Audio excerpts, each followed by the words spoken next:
Alors, analyse de rentabilité d'un studio à Créteil pour 110 000 euros. Ce studio, on va tenter de le convertir en 2 pièces. D'ailleurs, t'as juste à commenter le lien et je t'envoie l'annonce directement. Alors, comme on peut le voir sur les photos, le but serait de déplacer la cloison entre la cuisine et la pièce de vie pour avoir une chambre et un séjour cuisine.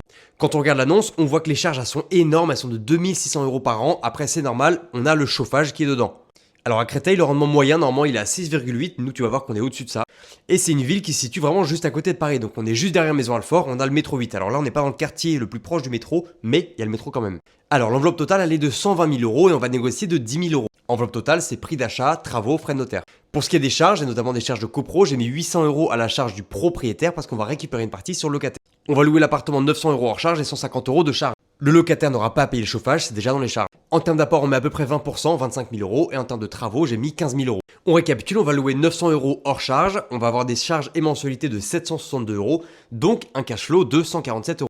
Et un rendement de 8,8. Si tu veux aller plus loin, t'as juste à commenter le lien et je t'envoie l'annonce directement.